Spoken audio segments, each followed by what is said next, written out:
Hey guys, welcome to my YouTube channel Let's Colonize. Today our topic is the function of Orientalism. आज का हमारा topic है the function of orientalism. Last video में हमने definition of orientalism किया था और आज हमारा टॉपिक है the function of orientalism. We have to see how a large number of disciplines, interest, practice and power group function together in concert under the Orientalism without a written contract. उन्होंने क्या कहा है, हम इसमें देखेंगे किस तरह जो डिसिप्लिन है, इंटरेस्ट है, प्रैक्टिस है, पावर है, ग्रुप्स है, किस तरह इकट्ठे काम करते हैं ओरिएंटलिज्म के अंडर बिना किसी रिटन कॉन्ट्रैक्ट के. Said uses Gramsci and his idea of culture hegemony to explain how orientalism functions effectively. इसमें जो सैयद है उसने क्या किया है, ग्राम्स्की एक पॉलिसी है जिसे यूज किया है, ग्राम्स्की के आइडिया को यूज किया है कल्चर हेगमोनी के लिए, ये एक्सप्लेन करने के लिए कि किस तरह जो ओरिएंटलिज्म है इफेक्टिवली फंक्शन परफॉर्म करता है. Antonio Gramsci analysis of society. जो एंटोनियो ग्राम्स्की है वो क्या है, सोसाइटी को एनालाइज करता है डिस्गाइज करने के लिए सिविल और पॉलिटिकल सोसाइटी में. जो ग्राम्स्की है उसने आर्गुड किया है कि जो सिविल सोसाइटी है वो किसकी बनी हुई है, वॉलंटरी एफिलिएशन की, जिसमें किस किस को लिस्ट किया गया है, स्कूल्स को, फैमिलीज को एंड यूनियंस को. जो मेंबरशिप है इस यूनिट की वो क्या है, वॉलंटरी है. इसमें किस किस चीजों की एफिलिएशन है, एक तो इन्फ्लुएंस ऑफ आइडियाज की, इंस्टीट्यूशंस की एंड अदर पर्संस की. इसमें ना तो कोई डोमिनेशन है ना ही कोई कॉर्शन है. Culture operate within civil society. जो कल्चर है वो किसके साथ काम करता है, सिविल सोसाइटी के साथ. एंड जो कल्चर की लीडरशिप है वो इमर्ज हो रही है कुछ कल्चर डोमिनेटिंग की प्रोसेसिंग के साथ. और क्या है, जिसको ग्राम्स्की है वो क्या बोलता है, हेगमोनी बोलता है. हेगमोनी क्या होता है, नायकत्व होता है और डोमिनेशन शासन होता है. Said point to the Gramscian notion of the culture hegemony. Said है वो किसको पॉइंट करता है, कल्चर हेगमोनी को, जिसमें किस चीज को शो किया गया है, किस तरह ओरिएंटलिज्म प्रोड्यूस हुई है और किस तरह इसने हिस्टोरिकल और सोशो पॉलिटिकल कंटेक्स्ट को मेंटेन किया है. फर्स्ट पैराग्राफ में हमें कल्चर हेगमोनी और ओरिएंटलिज्म फंक्शन है जो इफेक्टिवली वर्क कैसे करते हैं, इन चीजों के बारे में बताया गया है. नेक्स्ट पैराग्राफ है हमारा The move from the last definition of Orientalism to Gramsci formulation of culture hegemony is smooth one. Last definition में क्या था ओरिएंटलिज्म की, ग्राम्स्की फॉर्मुलेशन थी कल्चर हेगमोनी की. Syed locate the central idea. Syed ने क्या किया, सेंट्रल आइडिया फाइंड आउट किया जिसमें डिफाइन किया गया था कल्चरल ऑफ यूरोप को, मीन्स टू से यूरोपियन आइडेंटिटी के आइडिया को कैसे वो सुपीरियर कही गई, one in comparison with all the non European people and culture. और वे किसके कंपैरिजन में थे, यूरोपियन आइडेंटिटी जो क्या थी, सुपीरियर थी नॉन यूरोपियन पीपल्स और कल्चर से. Orientalism arises out of Europe need to identify the other over whom it can assert its superiority in a heat binary of us and against them. जो orientalism है वो किससे arise हुई, इसमें क्या देखा गया, यूरोप की मतलब आइडेंटिटी की नीड को देखा गया, मतलब यूरोप की आइडेंटिटी की जरूरत पड़ी उसमें. The boundary of self other is not a static one. जो बाइंड्री की बात की गई है हमारे लिए और उनके लिए वो क्या है, स्टैटिक नहीं है. Orientalism power and longevity. Longevity क्या होता है, दीर्घायु. जो ओरिएंटलिज्म है वो शक्ति है और दीर्घायु है। ये कहाँ पे फाउंड हुई थी? शायद टर्म्स इट्स स्ट्रेटेजी ऑफ, कौन सी स्ट्रेटेजी में? Flexible positional superiority. ये इस स्ट्रेटेजी में फाइंड आउट हुई, flexible positional superiority. As a result of this strategy it is possible to have, इसमें क्या थे? सीरीज ऑफ रिलेशनशिप और सर्कमस्टांस थे between the west and the orient, in which the west, इसमें क्या था? वेस्ट था वो ऑलवेज सुपीरियर इमर्ज हुआ, हमेशा सुपीरियर ही रहा है। सैयद ने किसको पॉइंट किया यहाँ पे? हिस्टोरिकल सर्कमस्टांस को। और किसकी फैसिलिटी प्रोवाइड की? Assertion of superiority of culture की, मतलब कल्चर की सुपीरियरिटी को पॉइंट किया गया। That of Europe extraordinary agency from the late renaissance to the present. ये जो यूरोप की असाधारण पुनर्जागरण है वो क्या है? अभी भी है, प्रेजेंट में भी है। The economic and political situation है जो यूरोप की और ओरिएंट ने क्या किया? अलो किए हुए हैं डाइवर्स पीपल, जो प्रेजेंट है ओरिएंट में और इसके बारे में बात भी करते हैं। That is construct knowledge about it. Orientalism है किसके रिलेटेड? नॉलेज कंस्ट्रक्ट करने के, with very little resistance from the Orient itself. क्या है? खुद को ओरिएंट द्वारा रेजिस्ट कर सकते हैं। ये थे हमारे फंक्शनिंग ऑफ ओरिएंटलिज्म की इंट्रोडक्शन। फर्स्ट पैराग्राफ में हमने कल्चर हेगमोनी और ओरिएंटलिज्म फंक्शंस को पढ़ा है। नेक्स्ट पैराग्राफ में हमने सेकंड में हम देखा है जो वेस्ट है हमेशा सुपीरियर रहा है ईस्ट से, और क्या है? एक स्ट्रेटजी यूज की गई थी फ्लेक्सिबल पोजिशनल सुपीरियरिटी की। और क्या है? सैयद ने अपनी स्ट्रेटजी को यूज किया है और ओरिएंटलिज्म को डिफाइन किया है। ये थी हमारी फर्स्ट 2 पैराग्राफ। नेक्स्ट है हमारा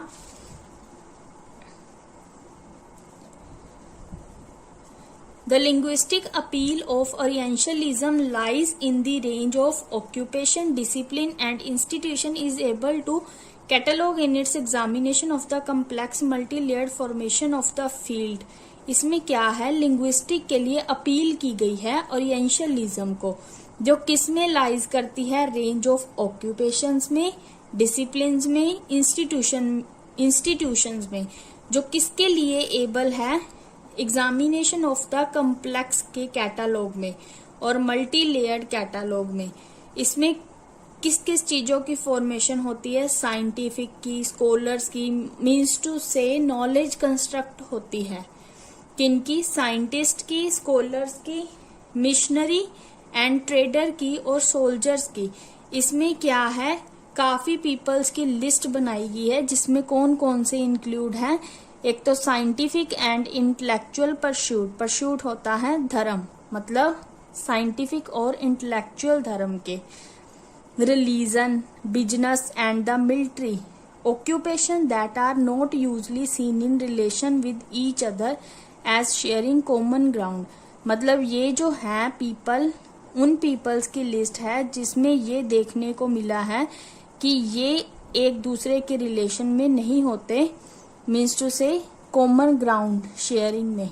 while it is well know that the trader and the missionary, जो ट्रेड हम सभी जानते हैं, जो ट्रेडर और मिशनरी है उनको अक्सर किनके द्वारा फॉलो किया जाता है? सोल्जर्स के द्वारा, क्लोनाइजेशन की प्रोसेस में। ये जो रिलीजन है और बिजनेस है ये क्या है? सेफ एंट्री देते हैं आर्मीज को क्लोनाइज्ड एरिया में।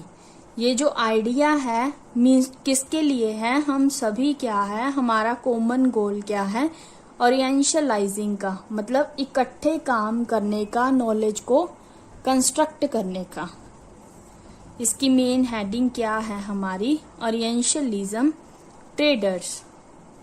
नेक्स्ट पैराग्राफ में हम वेस्टर्न हेगमोनी के बारे में रीड करेंगे।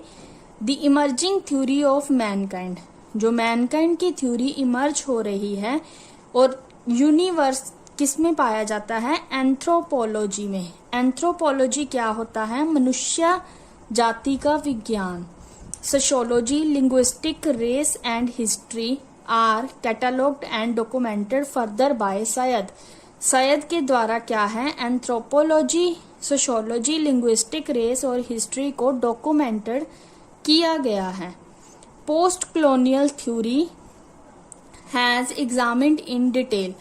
पोस्ट कॉलोनियल थ्योरी है जो इसे एग्जामिन किया गया है डिटेल में। इसमें क्या बताया गया है?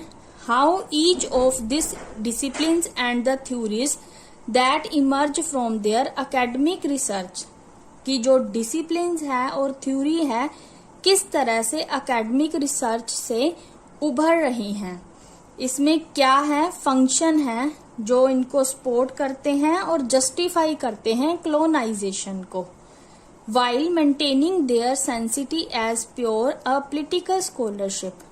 It is important to remember that यह याद रखना हमारे लिए जरूरी है कि जितनी भी थ्योरी है ओरिएंट की जो इमर्ज हो रही हैं, जिसे ग्राम्स्की ने क्या कहा है? Civil society. जिसे ग्राम्स्की क्या कहता है? Civil society. और उसे इलस्ट्रेट किया गया है वेस्टर्न हैगमोनी। मतलब जो वेस्टर्न हैगमोनी है वो ओरिएंट के ओवर है during the period from the end of the 18th century.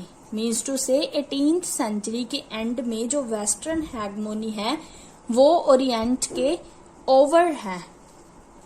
Syed is not concerned with the state institution of the army. Syed को कुछ भी कंसर्न नहीं है स्टेट इंस्टीट्यूशन ऑफ आर्मी के बारे में, police and the central bureaucracy के बारे में, जो क्या है? पॉलिटिकल सोसाइटी बनाते हैं और डोमिनेशन के थ्रू अपने फंक्शंस परफॉर्म करते हैं। ये थे हमारे next 2 paragraph of functioning. First paragraph में हमने ओरिएंटलिज्म ट्रेडर्स के बारे में रीड किया और इसमें हमने वेस्टर्न हैगमोनी के बारे में। नेक्स्ट है फंक्शनिंग का हमारा पार्ट है abstract knowledge and realistic comprehension. इसमें हम रीड करेंगे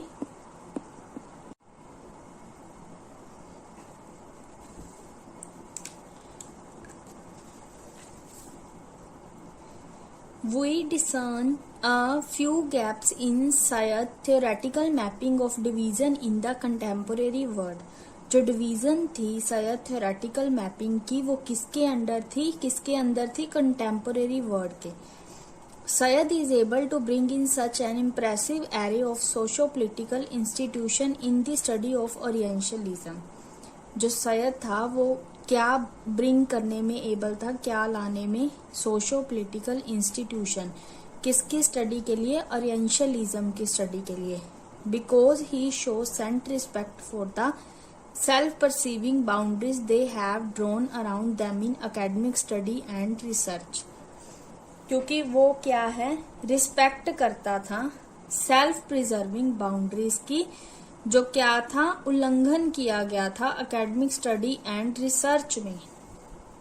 We noted in the second definition of Orientalism. हम क्या है नोट कर सकते हैं? जो ओरिएंटलिज्म की सेकंड डेफिनेशन थी उसमें क्या था? सैयद क्या था? एडवांस चलना चाहता था। मीन्स टू से ट्रांसग्रेस की थी उसने एकेडमिक डिसिप्लिन की बाउंड्रीज को। और क्या थी? ये एक तरह की खींचातानी थी एकेडमिक और पॉलिटिक्स के बीच। While a quarter of a century, मतलब 1/4 सेंचुरी का हिस्सा था। हम सभी को ये पता था जो उसका नेक्सिस है वो पॉलिटिकल और कल्चर के बीच है, जिसका मेन मोटिव क्या होता है? अथॉरिटी को गेन करना और इस्टेब्लिश करना हैगमोनिक कंट्रोल को ओवर सोसाइटी। मतलब सोसाइटी के ऊपर हैगमोनिक कंट्रोल करने के लिए और अथॉरिटी को गेन करने के लिए ही जो क्वार्टर ऑफ अ सेंचुरी है इसको यूज किया जाता है। मीन्स टू से जो नेक्सिस है इनके बीच, पॉलिटिक्स और कल्चर के बीच। Said needed to labour the point to convince the academic that so anything influenced by political as tainted.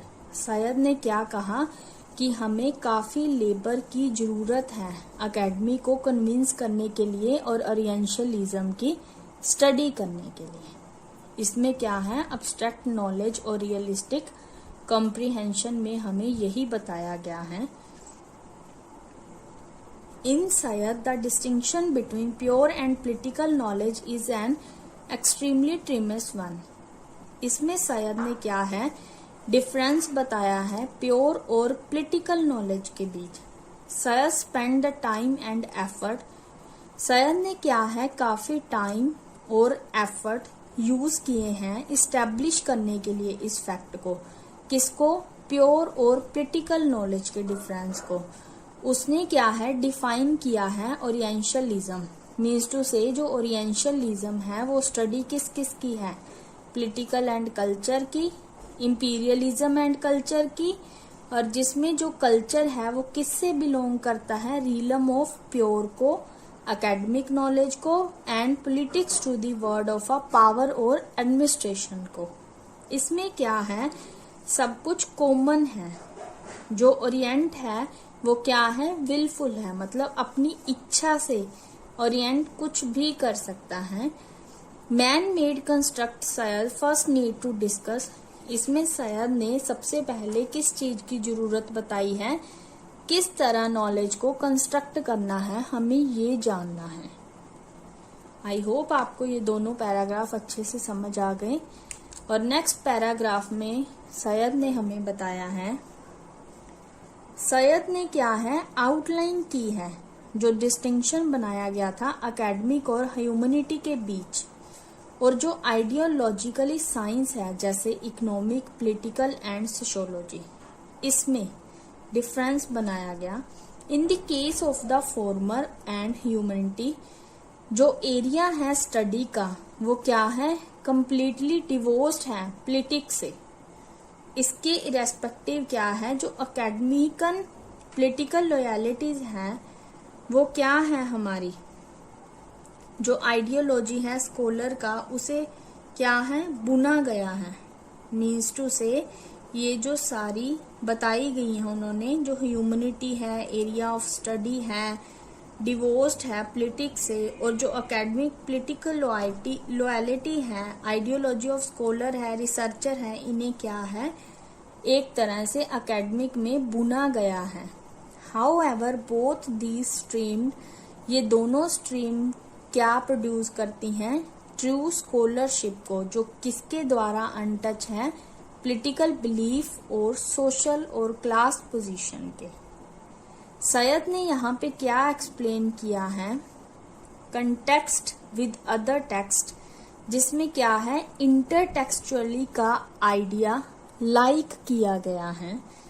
इसके अंडर आते हैं हमारे political, institutional and ideological constant, जो क्या है सेम मैनर में एक्ट करते हैं ऑन द इंडिविजुअल ऑथर।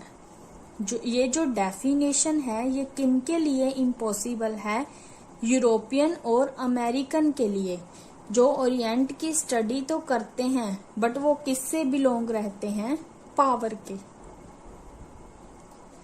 इस पैराग्राफ में हमको मेन आइडियोलॉजिकल साइंस और पॉलिटिकल लॉयलिटीज के बारे में बताया गया है, और ट्रू स्कॉलरशिप के बारे में जो अनटच है पॉलिटिकल बिलीफ और सोशल से।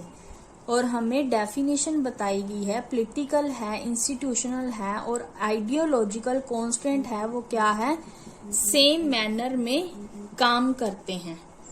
और ये डेफिनेशन किनके लिए इम्पॉसिबल है, यूरोपियन और अमेरिकन के लिए, जो ओरिएंट की स्टडी सिर्फ पावर के लिए करते हैं। नेक्स्ट पैराग्राफ है हमारा, इसमें क्या है इंटरेस्ट बताया गया है ओरिएंट में। However subconsciously this will be the first reaction to the orient, orient का फर्स्ट रिएक्शन क्या था, thus the individual response will be secondary, जो रिएक्शन था वो ओरिएंट का था और जो इंडिविजुअल रिस्पॉन्स था वो सेकेंडरी था, और ओरिएंट का रिएक्शन फर्स्ट था। इफ दिस आर्गुमेंट इज, अगर इस आर्गुमेंट को एक्सटेंड किया जाता स्टडी ऑफ ओरिएंटलिज्म के लिए, it would be as Said says include, इसमें क्या आता था फिर, इंटायर फील्ड ऑफ स्टडी, मतलब स्टडी के सारे फील्ड, इमेजिनेशन आती है, एंड स्कॉलरली इंस्टीट्यूशन, जिसे गवर्न किसके द्वारा किया गया था, पॉलिटिकल इंपीरियलिज्म द्वारा। मतलब ये क्या था, इसकी लिमिट को ब्रैकेट ऑफ करना इम्पॉसिबल था। फॉर सैयद, सैयद के लिए क्या है, इन्वेस्टिगेटिंग पॉलिटिकल आइडियोलॉजी, इसमें क्या है, पॉलिटिकल आइडियोलॉजी को इन्वेस्टिगेट किया गया और शेप दी गई एकेडमिक और क्रिएटिव राइटिंग को। Is not demeaning but highly enabling, जो क्या थी, डिमीनिंग नहीं थी बट हाईली इनेबल थी। It help us to understand, ये हमें क्या समझने में हेल्प करती हैं, एक तो परसिस्टेंस और durability of hegemonic system like culture, ये हमें हेगमोनिक सिस्टम और कल्चर को समझने में हमारी हेल्प करती है कि किस तरह राइटर्स और थिंकर की प्रोडक्शन हुई। इसमें क्या है, इन्वेस्टिगेटिंग की गई ओरिएंटलिज्म की कंस्ट्रक्शन की as a dynamic exchange between those writing about the orient. एक तो ओरिएंटलिज्म की कंस्ट्रक्चर की इन्वेस्टिगेटिंग की गई और डायनामिक एक्सचेंज के बारे में बताया गया, और जो कुछ भी ओरिएंट के बारे में राइटिंग की गई थी और जो भी इससे रिलेटेड पॉलिटिकल कंसर्न से एम्पायर के, उन्होंने कहा है हम इससे क्या है, एबल है एड्रेस करने के लिए लार्ज नंबर ऑफ क्वेश्चंस को, जो क्या है, ओपन है, किसके द्वारा ओपन किया गया, इंपीरियलिज्म द्वारा। ये हमें सैयद ने एक और डेफिनेशंस के टाइप का ही दिया हुआ है paragraph, but other sort of intellectual, मतलब कौन कौन से सॉर्ट हैं, इंटेलेक्चुअल के, बुद्धिमत्ता के, एस्थेटिक के, सौंदर्यता के, स्कॉलरली एंड कल्चर एनर्जी, जो कहाँ पे गई, इंपीरियलिस्ट ट्रेडिशन में लाइक ओरिएंटलिस्ट वन। यहाँ पे उन्होंने क्वेश्चन पुट किया है, how did theology, lexicography, history, biology, political and economic theory, novel writing, lyric poetry come into the service of Orientalism broadly imperialist view of the world। यहाँ इन दोनों में उन्होंने question ही put किए हैं कि किस तरह जो थियोलॉजी है, लेक्सिकोग्राफी है, हिस्ट्री है, बायोलॉजी है, पॉलिटिकल है, इकोनॉमिक थ्योरी है, किस तरह इन्होंने ओरिएंटलिज्म में सर्व किया। यहाँ पर हमारा मेन क्वेश्चन क्या है, डिसिप्लिन्स है, जो क्या है, एक कठिन कार्य है एम्पायर में, साम्राज्य में। अगर once it is accepted that, अगर हम इसे नो प्योर लैंग्वेज पॉसिबल में एक्सेप्ट कर लेते हैं, तो क्वेश्चन क्या आएगा, इन्वेस्टिगेटिंग किसके लिए होएगी कि किस तरह इंडिविजुअल ऑथर और डिसिप्लिन ने वर्क किया ओरिएंटलिज्म को कंस्ट्रक्ट करने में। बीइंग अ थियोरिस्ट, सैयद के थियोरिस्ट होने के लिए उसने वेल डिफाइंड पैरामीटर को मूव किया। Here we can see that, हम यहाँ से क्या लर्न करेंगे, क्रिटिकल टूल्स और मेथड्स जो क्या थे, एडवर्ड सैयद द्वारा यूज किए गए थे।